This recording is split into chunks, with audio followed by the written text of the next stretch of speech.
प्रवासी भारतीय दिवस परिप्रेक्षी आज जो चित्ताकर्षक भाषण रहा मोदी जी संपूर्ण ओडिशा को विश्व आगे थोइले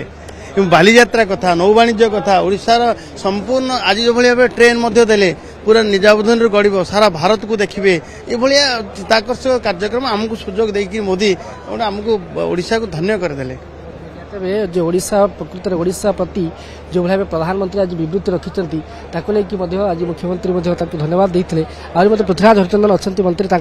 प्रतिक्रिया ना जो ओडिशा कला संस्कृति पर्यटन ए विषय प्रवासी मानक कहले विशेषकर ओडिशार पर्यटन को बुलंतु विदेश में वार्ता पहुंचतु ओडिशा और देशर विकास में भागीदारी हूँ ये आह्वान प्रवासी को से देते।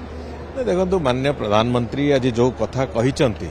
भारतीय डायस्पोरार विभिन्न जगार रोहुथिबा प्रवासी भारतीय बंधु माननकु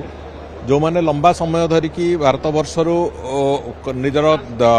डिस्कनेक्ट हो जाइछंती जो माने 250 वर्ष 300 वर्ष जेनेरेशन्स धरिकी लंबा जेनेरेशन धरिकी से माने भारत वर्ष सहित संपर्क भी नाहंती आज जो माने उपस्थित अछंती एवं जो माने भी आसी नाहंती गणमाध्यम जरिया देखुछंती समस्त को एक आह्वान करछन जे आपण माने निजे आसंतु एवं जड़े 5 जन को प्रभावित करंतु आसवाई जहाँफल भारत वर्ष सांगे आपणकर आउ थे जो जोगाजोगर सूत्र से सूत्र आउ थे तैयारी हो एवं वास्तव चित्रटी हूँ जब एक कथाटी ठीक ढंग से हो पारा भारत वर्षर जो मूल भारतीय वंशोद्भव मैंने जो मैंने अच्छा विभिन्न जगह से माने भारत वर्षर विकास रे आगामी दिन भारत वर्षर नुआ चित्र रे भारत जो विकसित ओडिशार जो स्वप्न आम देखुचे एतिरे एक स्वयं संपूर्ण भूमिका रे से अवतीर्ण हो पारे ये आशा नहीं कि माननीय प्रधानमंत्री एक कथा को आह्वान देइचंती एवं मते तो लगुची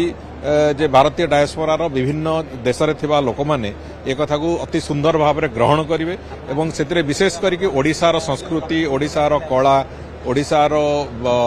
ऐतिह्य ए बाबद रे भी एक स्पष्टतार सहित माननीय प्रधानमंत्री कहते जे समस्ते आसतु ओडिशार स्मृति को सांगे नहीं कि जातु ये कथा कहते तेणुक मु भावुची ओडिशार विकास सहित समग्र देशर विकास पई एक नुआ वार्ता दब एवं प्रवासी भारतीय बंधु मानकर एथिरे गोटे प्रमुख भूमिका भी रहिबो आगामी दिन मानकर विश्वास दृढ़ विश्वास मोर अछि।